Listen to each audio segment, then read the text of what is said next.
Ariyo mpamvu uyu munsi ntabwo navuga ngo oya bitandukanye gusambana ntago ari garade nta nubwo ari tayito ahubwo reka tubyoroshye tugaruke mu mubiri ni nka gihe ki waba ubyicuza kuba warakoze icyo gikorwa ukumva birakubabaje ukumva ukicuza ko cyangwa se ukumva ko ukoze ibidakwiye. Nta muntu umenya byose nta n'ubikimenya bose ibyo utazi si uko bitabaho kandi ibyo utumvishe si uko bitavuzwe niyo mpamvu utamenye Alma Fashion Limited. Aha niho honyine wabona imyenda ya originale, imyenda mvaburayi, amakanzu meza ya Turukiya ku giciro cyiza cyane kibereye buri wese. Aha ni mu mujyi wa Kigali ku nyubako ya Chic. Watubona kuri 0788 12 78 541. Abifuza kurangura namwe kandi ntimuhejwe tugane tuguha imyambaro myiza kuko wambaye neza agaragara neza. Alma Fashion Limited, cyubahiro cyawe niko gaciro kawe. Wowe uri mu majyepfo y'u Rwanda ndagusuhuje, nawe uri mu majyaruguru y'Iburasirazuba ndetse n'Iburengerazuba, mwese rero mbahaye ikaze kuri Greta TV2. Ariko nawe uri mu mujyi wa Kigali ntabwo twakwibagirwa, gubwa neza aho uri muri gahunda zose zigiye zitandukanye. Reka nkubwire ko niba utameze neza byashoboka byahinduka mu kanya wamera neza. Icyo ugomba kuzirikana nuko hejuru ya byose hari Uwiteka Imana isumba byose. Niba ufite umugambi, niba ufite imigambi yawe yose, ibibazo byose wifuza niwe wabitura akaba yabasha kubikemura kuko niwe ubasha byose kuri iyi si. Ibyo twe nk'abana abantu tudashobora ariko Imana yo ibasha kuba yabishobora. Nkwaye ikaze kuri Greta TV2. Murabona umutumirwa dufite kuri uyu munsi n'umujene. Ni ibisanzwe murabizi ko muri iyi minsi n'undi kubazana abantu bakiri bato cyane ariko nanone bakuru mu bindi bintu bigiye bitandukanye. Reka tumwakira abashe kutwibwira turushaho kuza gusobanukirwa kugira ngo tugendane neza. Ikaze kuri Greta TV2. Thank you so much. Imano Imana Kristo wanguza amaraso yawe niki cyavuguruza iyo mano Kristo nuwa chenda maoro Imano Imana Kristo wanguza amaraso yawe niki cyavuguruza iyo mano Kristo nuwanjye ndamahoro. Wow, mwayumvishe impano nimbabwira ngo impano namwe muri kubyiyumvira kandi ndabibutsa rwose bakunzi ba Greta TV2 muri comments ngwino utubwire udusharinge inshuti zawe, noneho ukore subscribe urikinge kugira ngo turusheho natwe bidutere courage tubashe utumotive nyene nkunga nyene tugusaba kugira ngo tubashe kujya tubana gatanu ku kandi. Rero noneho twibwira amazina yawe kugira ngo abakunzi ba Greta TV2 barusheho gusobanukirwa. Murakoze cyane. Amazina nitwa Kayibanda Josue cyangwa se Joshua. Ndi umukristo kandi ndetse ndi umuririmbyi uririmba indirimbo zimbaza Imana, ndetse kandi nkaba mbikunda cyane.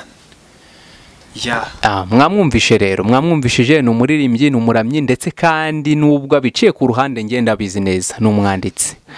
Ni umwanditsi w'indirimbo. Byose rero turaza kugenda tubinyuramo, byose turaza kubigarukaho. Niwe turi kumwe rero tugiye kuganira mu kiganiro cyacu uyu munsi. Ni byinshi muraza gusobanukirwa, nge biranyura cyane bikanshimisha iyo mbonye umusore ukiri muto nk'uyu nguyu ariko ugasanga gikomeye ku murimo w'Imana, ugasanga ari wa musore kibasha kujya mu rusengero agasenga, akabiha umwanya akinjira muri worship team muri korali he akaririmba. Ibi ngibi ni ibintu nawe ubwaba yumva ko biba bigomba kumutera n'ishema. Ni benshi tubona bangirika hanze ahangaha, ni benshi tubona bari mu bintu bidafite epfo na ruguru, nta musaruro atanga ku babyeyi, nta n'umusaruro atanga ku gihugu cye, araho gusa. Rero biranshimisha nk'uyu nguyu ubona umwana umusore ku murongo muzima, ukabona ko noneho harahava hari naho arimo kwerekera. Ni ibintu wese yakwifuriza. Courage mbere na mbere rwose aho ntuzacike intege, komeraho ntuzaveyo. Cyane nizeye ko utari bya bindi byo kujijisha cyangwa se ari abakobwa bakujyanye, niko biri? No. Okay, aha reka nizeye ko rero abikomeyeho neza cyane. N'iryari rero noneho wamenye ko wafashe umwanzuro kuvuga ati ngiye kuba umuhanzi, kuba uzi kuririmba ni kimwe, kuba waba uri muri korali, ni benshi bari muri korali babizi cyangwa se nawe ureba ukavuga ati murabizi pe, ariko ntabwo baratera intambwe ngo bafate umwanzuro kumva ngo bagiye kuba abahanzi babe barimba ku giti cyabo. Abe yafata umwanzuro ati ngiye gukora indirimbo, abe yafata umwanzuro yumve ngo nge noneho na za ndirimbo cyangwa bya bihangano byanjye mfunguye ya YouTube channel, ngiye nanjye kuba nafata umwanzuro kugira ngo nshake ubuzima cyangwa se ibintu mbyubakemo ubuzima mbishakemo iterambere. Wowe noneho ni ryari wafashe uwo mwanzuro kumva yuko muri wowe waba umuhanzi? Baje ikibazo cyiza.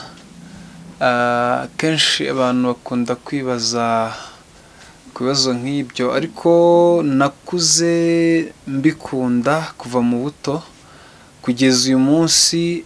Ni ibintu numva bikindimo kandi numva ko ngomba no kubikomeza. Numva ari ibintu biri mu nzozi zanjye z'ibintu byishimora nibwira, numva ngomba kuzagera ndetse nkava ku rwego rumwe ngakomeza nkajya no ku rundi. Okay, noneho ni ryari wafashe umwanzuro uvuga ati bimbijemo noneho kandi nta gusubira inyuma? Kuva ndi kwiga muri primaire, ndabyibuka numva ari mu mwaka wa 2014 gutyo, nibwo numvishe uyu muhamagaro uri kunyakamo cyane. Pare raporo nuko navuga ngo kuva ndi umwana muto, ariko nicyo gihe natangiye kumva ko uyu muhamagaro uri kunyakamo cyane. Ndabyibuka najyaga nandika indirimbo, ubwo nabaga ni muri class, ariko nkajya numva rukuntu ngenda numva vibes. So biki gihe tubyita vibes, ariko ni terme musicale. Vibes ni cyagiye uba wumva rukuntu ari indirimbo ziza muri wowe. Nicyo gihe natangiye kumva indirimbo ziza muri nge, kandi ngatangira kujya nandika, nkomeza urwo rugendo gutyo kugeza uyu munsi.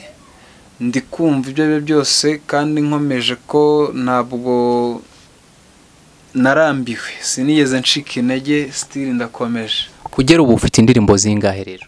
Ubu ngubu mfite indirimbo zanditse zigera kuri 50, kubera ko kenshi iyo umuntu ari kwandika cyangwa se umuhamagaro uri kumwakamo, rimwe na rimwe ari igihe ibyo atangiranye atari byo akomezanya. So bitewe nuko hari igihe iyo aba ari inzira yo kugira ngo imugeze kuri cya kintu neza, cyangwa se imugeze mu buryo bukwiye, cyangwa se bitarafata umurongo neza. Yes, that's it. Hari indirimbo ushobora kuba warakoze muri studio zikaba zararangiye zikaba ziri no kuri YouTube channel yawe? Ndumva ari indirimbo zigera kuri 3. Urumva yuko byaje hari ifitemo amashusho? Yego, ndumva iriho. Okay, ibyo turaza kubigarukaho rero sasa. Noneho hari ukuntu muri mu bahanzi bindi muri secular music, hari ukuntu usanga wenda nk'umuhanzi kugira ngo agire ya inspiration cyangwa se kugira ngo ubone ko nyine agire za vibe wavugaga yari muri studio, kugira ngo imirongo izi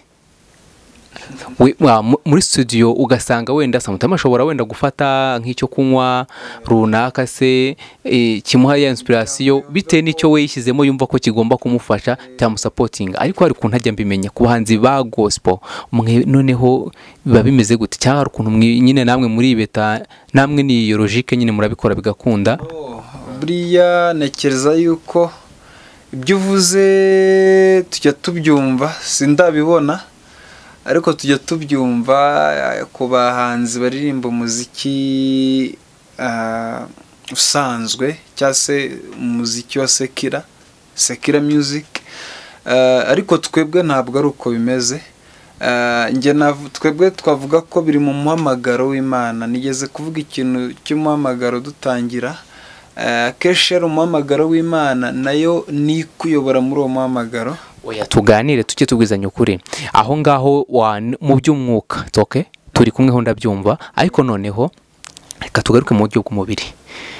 Kugira ngo ugire za vibe wumve neza, noneho umanuka imirongo uzamuka indi ibintu wumve ko nawe urimo kugwa muri beat bimeze neza, niko mubyita. Weho wifashisha iki? Njyewe ubwo ndavuga ku ruhande rwanjye, kuko ntabwo mu bundi buryo buri genero sinajya kwita mvuga ngo ndajajinga gutya na gutya, ariko njye mu ruhande rwanjye akenshi nkunda kumva indirimbo ziza iyo ndimo ngenda mu nzira. Ntabwo navuga ko hari irindi banga ridasanzwe ribaho nkoresha. Nta cyo byabwenge ushobora kuba wabukoresha kugira ngo imirongo ize ngo wumve? No, nta na kimwe kabisa. Njyewe n'icyagiye nshobora kuba mfashe gitari nkasa nk'ukoraho, nkumva ari igihe aho ngaho ariho hashobora kuba isoko yo kugenda numva ibihimbano. Okay, uzi gucuranga? Yes, ncuranga gitari. Wow, aho noneho ho ndakumva, kuko akenshi umuntu uba uzi gucuranga, noneho bijyanye n'ahanga no muri gospel, iyo usanzwe uzi gucuranga, kuririmba byo ni ibintu bihita byumvikana, akenshi birikora. Usanga kuba uzi gucuranga no kuba ufiteho buriya nosi yo kuririmba birakunda, noneho nkaho uba uzi kuririmba cyane, noneho rero no gucuranga bihita bimacingana, ugasanga ntabwo bikugomba ibindi. Bijya bibaho, nyamuneka ntimwumve bivuga gutyo ntawe ntunze agatoki, ariko ni ibintu bisanzwe bitewe. Hari n'unywa amazi yo gukoresha n'umuneke, biterwa buri muntu n'ikimwa inspiration kugira ngo abashe gukora akazi ke cyangwa se abashe kwinjira mu mwuga we neza. Ibyo buri wese agira uruhande rwe.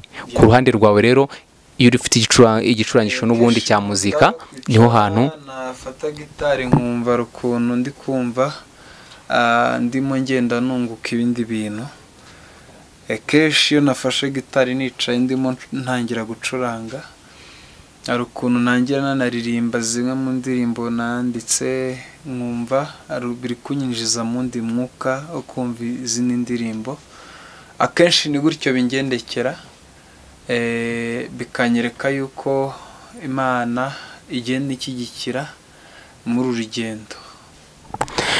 Noneho niki ukurikije aho watangiriye, urumva umaze gukora indirimbo 3, hari 60 wanditse, ubona ni iyihe mbogamizi uhuyamo mu muziki wawe? Ese nuhe musaruro wo ubona wari ubyibura? Wenda hari umusaruro ushobora kuba umaze kuva muri za ndirimbo 3? Yes, umusaruro wabayeho nashingiye kuvuga ngo ni kwa kundi duhita tubonamo inyungu zifatika, nuko nabashije kugirwa ubwo buntu bwo kuzishyira hanze cyangwa se kuzishyira kuri channel, kugira ngo abantu babashe kuba ubwo butumwa bwabageraho bitagoranye. Ndetse bitewe n'uko nkiri mu nzira yo kubyagura, nizera ko bizangeza no ku mugisha, kuko ibi byose ni ukugira ngo Imana nabwo iduheremo umugisha. Okay, nize mbogamizi uhuramo nazo mu muziki wawe? Uyu munsi bitewe n'uko urugendo rw'umuziki ruri kudusaba ibintu byinshi, gukora indirimbo, gukora projet, mane magambo ni projects umuntu abapanga, kenshi kuzikora birasaba buryo bwa income, amafaranga. So nekereza ko iyo niyo mbogamizi ikunda kubaho cyane, kenshi tukagongwa nayo cyane nko mwitangira, niho hantu umuntu agenda yibonera cyane. So nkuko uzi kuririmba, ntushobora kugenda buriya mu iteraniro ukavuga ati mugafashanya cyangwa korari ikagushyigikira kugira ngo cyangwa se worship team urimo ikagufasha kugira ngo wenda ukore nk'indirimbo? Ntabwo wigeze uyageza ibyo bintu ngo urebe? Amahirwe twagiye tuyagerageza, ndetse byagiye bidukundira. Unfortunately, ku bw'amahirwe makeya, ntabwo twavuga ko atabayeho amahirwe, ariko yabayeho gakeya, kubera yuko nabyo byanyeretse ko ari ikimenyetso cy'inzira z'Imana. Ariko kenshi bitewe n'ahantu tuba turi, hari igihe bitadukundira neza, ariko umuntu aba atekereza uburyo bwinshi nawe yakoresha kugira ngo yagure ya mpano ye cyangwa se wa muhamagaro mu buryo bwo kugira ngo birusheho kugenda neza kandi na bya bintu biri muri we birushaho kugera kuri benshi, birushaho kubagira umumaro. Ese ubuhanzi bwawe buri wide buragwe ku buryo wumva ko cyangwa bufiteho imipaka yo kumva ko wenda uzagaruka ari secular utazigera ugeramo, uzajya urimba wenda gospel gusa, cyangwa se weho warabyaguye ku buryo n'izindi twazitega nta kibazo byashoboka za secular? Bitewe nuko twaragiye dufata amasomo y'umuziki, akenshi ntabwo umuziki kenshi abantu ntabwo bajya batekereza ko ushobora gutunga umuntu cyangwa se ushobora kumubeshaho, ariko ntabwo navuga ngo buriya hari ukuntu buri muntu agira, sinzi nuko nabyita niba ari domene ye, ariko wenda mu buryo bw'umuziki cyangwa se mu ruhando rwa muzika habaho ko umuntu akura hari vibe yumva muri we. Vibe, iyo tuvuze vibe, hari ukuntu umuntu muri we akura yumva ari injyana gospel iri muri we, akumva rero yazakora umuziki wa gospel. Hari n'ukuntu umuntu akura yumva muri we harimo vibe ya sekira, akazakora akora sekira, ariko hari n'ubivanga. Yes, bidakwiye ko ari n'ababivanga. Nta nyuma benshi bakunda kwifata nk'icyaha, ntabwo kuri mu muziki wa sekira ari icyaha. Kimwe nuko n'uyu munsi nanjye nshobora kugira gutya nkandika indirimbo ya sekira. So kwandika indirimbo ya sekira ni ibintu bisanzwe, ariko mu myandikire abamo rules z'imyandikire. So ntabwo rero kumva ko sekira ari umuziki rusange w'isi, ntabwo bivuze ko ari ibintu byose tuzavuga ngo birimo amabi. So hari igihe umuntu yandika indirimbo y'ubuzima busanzwe, hari igihe umuntu ashobora kwandika indirimbo y'urukundo akaririmbira umuntu. Ntekereza ko nta kibi kiba kirimo, ikibanze nuko umuntu akurikiza indangagaciro z'ikintu ari gukora mu rwego rwo kugira ngo abiheshe agaciro, nawe ubwe agaciro ke gakomeze kubaho. Wumva abafana bawe cyangwa se abakunzi bawe ari cyo kintu ushobora kuba byibura ubateganyirije bakwitegaho mu minsi iri buze rero? Mu by'ukuri ndi gutegura ibintu byinshi. Hari umuntu udarutse gura arambaza ngo ese bite ko tudaheruka kubona, hari ukuntu tubwira ko tudarutse kubona indirimbo n'imwe ukora. Ndababwira ngo akenshi iyo natinze mba ndi gutegura something special.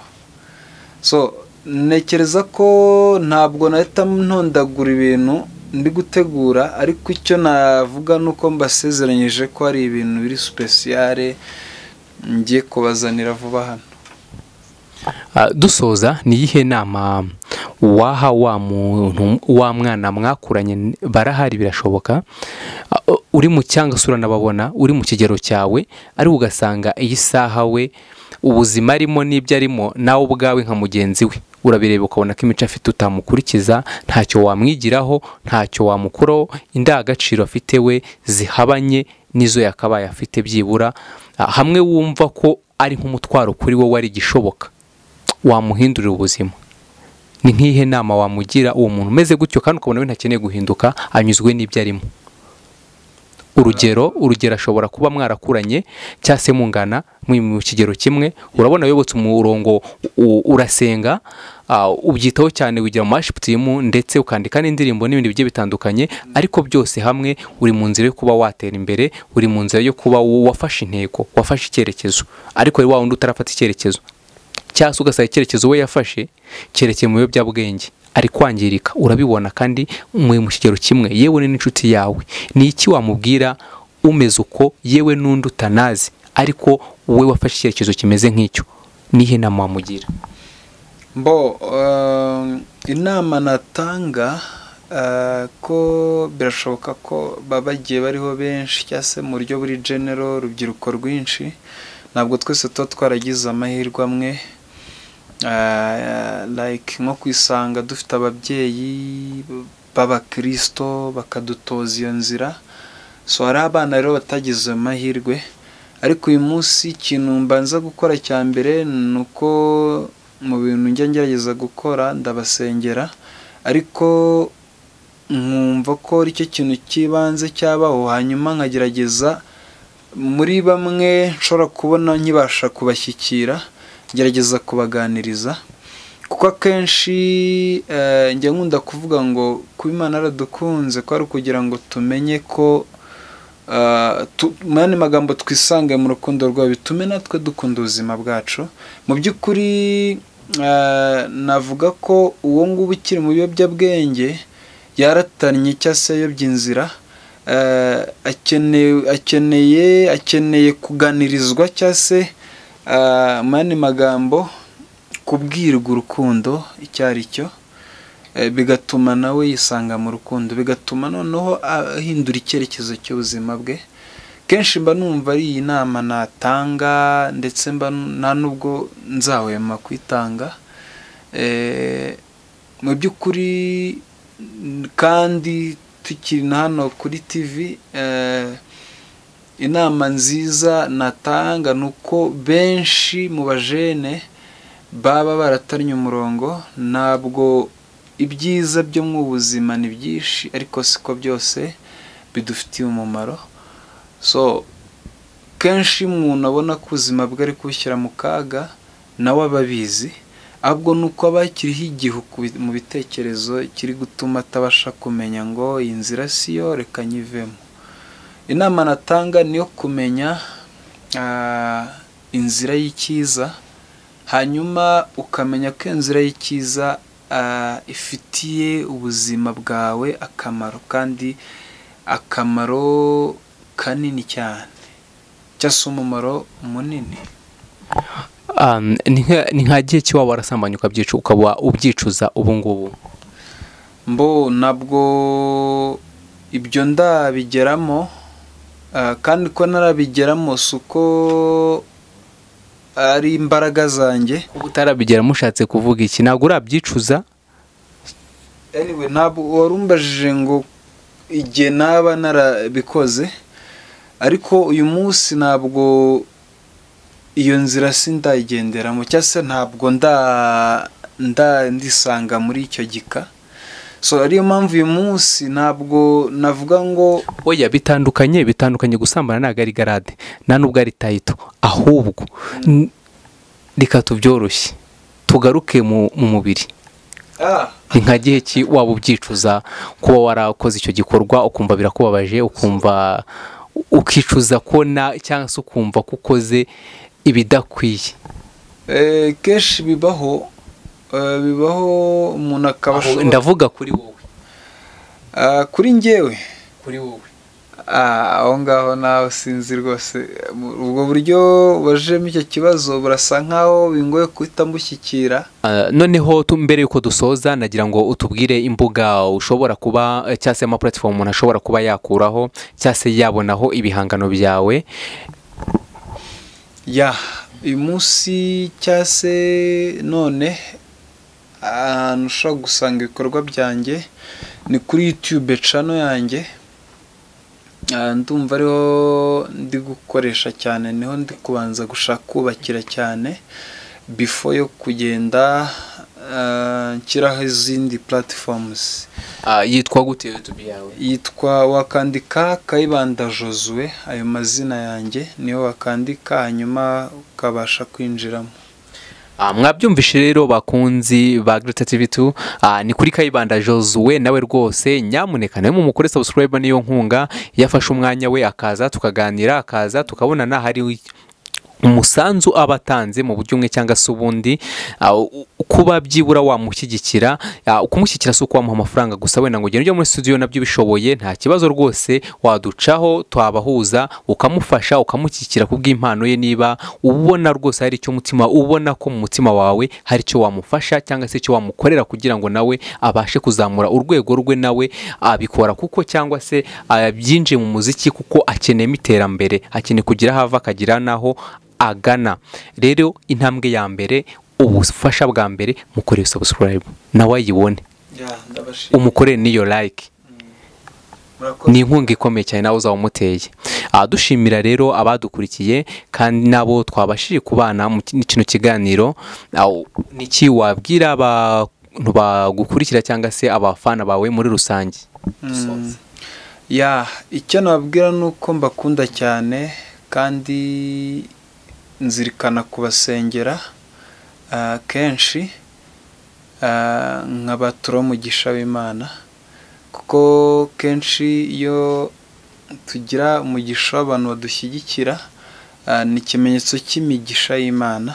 Hanyuma abo bantu rero nibo nzira y'iyo migisha, niyo mpamvu mbakunda first of all, hanyuma nkajya mbasengera nkavuga ngo amahoro n'imigisha babeho.